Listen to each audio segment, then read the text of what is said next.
बेटा देखिए, ये टॉपिक है सेट्स चैप्टर का 11th class, practical problems on union and intersection of sets. बेटा ये बड़ा ही इंपॉर्टेंट टॉपिक होता है हमारा, उसको ध्यान से समझेंगे। बेटा आप जैसे जानते होंगे दो तरीके के सेट्स होते हैं, एक होता है डिसजॉइंट्स और एक होता है कंपेरेबल। डिसजॉइंट सेट्स वो सेट होते हैं जिनमें कोई भी कॉमन नहीं होता। मान लीजिए कि ए फैमिली थी, इसमें नंबर ऑफ एलिमेंट्स ए हैं, नंबर ऑफ एलिमेंट्स भी, यहाँ पर हम इसको कार्डिनलिटी नंबर बोलते हैं बेटे। तो अगर मैं इनका ए यूनियन बी की बात करता हूँ तो ए यूनियन बी का मतलब है बेटे जो हमारा टोटल स्पेस ऑक्यूपाई करेंगे ये दोनों circles, that is known as A union B. तो बेटा आप n of A union B, union को बेटा इंग्लिश में जो हमारा वर्ड यूज किया जाता है ये और यूज किया जाता है। इसका फॉर्मूला क्या बनेगा बेटा, n A plus n B, यानी इन दोनों की टोटल स्पेस को हम ऐड कर दें। जबकि बेटा आप जानते होंगे दूसरे हमारे जो सेट्स हैं that is comparable sets. Comparable का मतलब होता है बेटा जिनमें कुछ ना कुछ तो जरूर कॉमन हो। तो बेटा अगर ये ए है बेटा, ये हमारा बी सेट है, ये हमारा ए इंटरसेक्शन बी है। इंटरसेक्शन को बेटा हम जो यूज करते हैं वो हमारा बोथ यानी कॉमन। अगर हम इसके टेक्निकली वर्ड यूज करें तो कॉमन वर्ड यूज कराएगा या बोथ वर्ड यूज करेगा। तो ऐसे केस में टोटल स्पेस कैसे निकलेगा बेटा बताइए। N of A union B या एन ऑफ ए और बी का फॉर्मूला पूरा A N of A plus N of B minus दोनों में से जो कॉमन बेटा हमारे पास आ रहा था उसे हम लेस कर देंगे, तो N of A intersection B. बेटा तीसरा जो हमारे पास आता है इसी का एक और चीज़ हमारे पास होती है बेटा, ये देखिए ये अगर ए था बेटा, ये हमारा बी था बेटा, तो इस चीज़ को बताइए मुझे क्या होगा। ये जो चीज़ होती है बेटा ये वो हिस्सा है जिसमें सिर्फ ओनली ए है, इसको हम इंग्लिश में बोलते हैं ए ओनली। अगर इसको हम मैथ की टर्म से बोले तो इसे बोलेंगे ए इंटरसेक्शन बी डैश या ए माइनस बी। बेटा ये वाला पार्ट अगर देखा जाए तो ये चीज़ क्या है बेटा, कॉमन है ए इंटरसेक्शन बी। और बेटा ये वाला पार्ट अगर हम देखें तो ये चीज़ क्या है बेटा हमारी, ये वाली चीज़ देखें तो ये हमारा है बी ओनली, बी ओनली। बेटा इसको हम रीड करते हैं मैथ में बी इंटरसेक्शन ए डैश, यानी बी है एंड ए नहीं है, या फिर हम बोलेंगे बी माइनस ए। तो बेटा अगर देखा जाए तो अगर हम एक ए और बी का फॉर्मूला और बना सकते हैं, जो टोटल स्पेस है वो तीन पार्ट से बन रहा है, एक ये वाला बेटा, एक ये और एक ये चीज़ देखो। तो N of A union B किससे बन रहा है, N of A minus B plus N of A intersection B plus N of B minus A. बेटा इसी चीज़ से हम एक और फॉर्मूला भी बना सकते हैं, जरा ध्यान से देखें।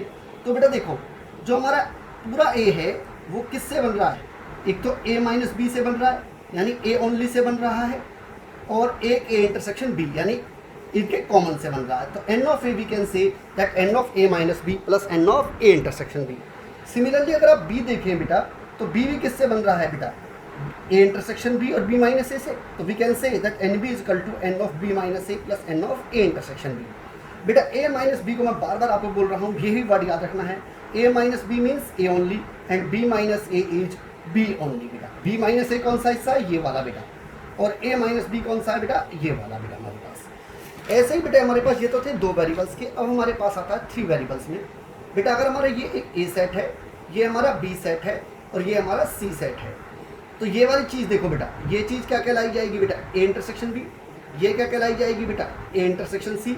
ये चीज़ क्या कहलाई जाएगी बेटा, बी इंटरसेक्शन सी। और ये वाला छोटा सा पार्ट देखो बेटा जो तीनों में कॉमन है, ये क्या कहलाता है, A intersection B intersection C. बेटा इसके लिए हमारे पास फॉर्मूला होता है N of A union B union C is n A plus n B plus n C minus n of A intersection B minus n of B intersection C minus n of A intersection C plus N of A union B union C. बेटे कुछ words हैं जिनको आपको English से math में सोचना पड़ता है, तो कहीं पर भी अगर एटलीस्ट वन का लिखा हुआ है तो इसका मतलब है बेटा ए यूनियन बी हो सकता है या A union B union C, तीन का होता है या दो का बेटा। एंड माने इंटरसेक्शन, इसके लिए इंग्लिश में वर्ड यूज करते हैं बोथ या कॉमन बेटे। और मीन्स यूनियन, जो हमारा सिंबल था बेटा ये यू। ए माइनस बी को क्या याद रखना, ए ओनली, और बी माइनस ए को क्या याद रखना है, बी ओनली। अगर आप ये वर्ड्स को पकड़ेंगे तो क्वेश्चन आपको बड़ा आराम से नहीं हो जाएगा बेटा। देखिए उसके लिए मैंने एक क्वेश्चन लिखा है, ये एग्जाम्पल 27 है, पेज नंबर 23 एनसीईआरटी पर। कहता there are 200 individuals with a skin disorder, 120 had been exposed to chemical C1 and 50 to chemical C2 and 30 to both chemical C1 and C2. Find the number of individuals exposed to chemical C1 but not chemical C2, chemical C2 but not chemical C1 and chemical C1 और C2। बेटा अगर आप इसके question को देखें तो बेटा मैंने जो टोटल आदमी है 200। बेटे यहाँ पर बच्चा कन्फ्यूजन होता है कि ये ए यूनियन बी दे रखा है क्या, बेटा जरूरी थोड़ी है कि कुछ आदमियों को केमिकल C1 या C2 से बीमारी हो ही ना, परंतु हमारे शहर में कितने आदमी हैं 200, तो इसको हम यूनिवर्सल बोलते हैं, N of U equal to 200। बेटा इन्होंने बोला केमिकल C1 से जो हमारे एक्सपोज है वो 120 है, C2 से बेटा हमारे 50 है, और दोनों से जो कॉमन है वो 30 है। बेटा ड्राइंग के अकॉर्डिंग बात देखिए तो बेटा जरा देखिए, ये हमारा सर्कल 2 C1 एंड C2 है, ये वाला हिस्सा पार्ट क्या बनेगा C1 माइनस C2, ये क्या बनेगा C1 इंटरसेक्शन C2, और ये C2 माइनस C1। तो पहला क्वेश्चन मांगा है chemical C1 but not chemical C2। बेटा इसका मतलब मुझे बता सकते हैं कि C1 ओनली, यानी C1 का पार्ट चाहिए ओनली, जिसे मैं इंग्लिश में को मैथ में क्या बोलूँगा बेटा C1 माइनस C2 बोलूँगा।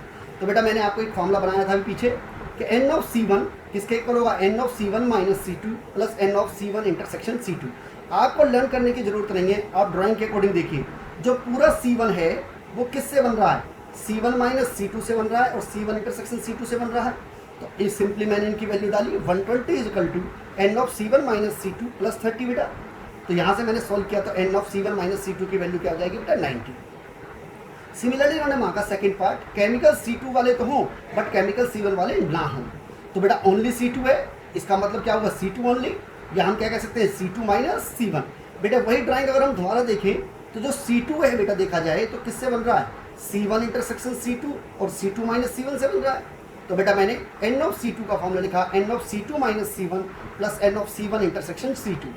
तो यहाँ पर हमारे पास देखो बेटा N ऑफ C2 50 दे रखा था, N of C2 minus C1 मुझे पता नहीं है और ये मुझे 30 पता था, तो N of C2 minus C1 कितना आ गया बेटा 20 आ गया। सिमिलरली बेटा अगर थर्ड पार्ट देखें तो इन्होंने मुझसे पूछा है बेटा केमिकल C1 और C2। तो बेटा और मीन्स मैंने क्या बताया था बेटा, यूनियन बताया था। तो N of C1 union C2 का फॉर्मूला मैंने बताया N of C1 plus N of C2 minus N of C1 intersection C2। तो बेटा हमारे पास 120 है, ये हमारा 50 दे रखा था, माइनस 30 दे रखा था, तो हमारा आंसर कितना आ गया बेटा 140। बेटा अगर आप चाहते तो इसको एक फॉर्मूले से और भी यूज कर सकते थे, N of C1 union C2 is equal to N of C1 minus C2 plus N of C1 intersection C2 plus N of C2 minus C1। अभी देखिए पीछे आपने सारी वैल्यूज निकाली थी, C1 माइनस C2 बेटे जो आपने निकाला था वो कितना आया था आपका 90 आया था बेटा। C1 इंटरसेक्शन C2 बेटा आपके पास कितना दे रखा था, ऑलरेडी गिवन था बेटा, कितना था बेटा वो 30 दे रखा था, और C2 माइनस C1 बेटे अभी आपने पीछे निकाला 20 आया था। तो मेरे को लगता है कि इसका टोटल कितना होगा बेटा 140। अभी पीछे आपने C2 माइनस C1 20 निकाला हुआ था बेटा, तो टोटल मेरा आंसर कितना हो गया।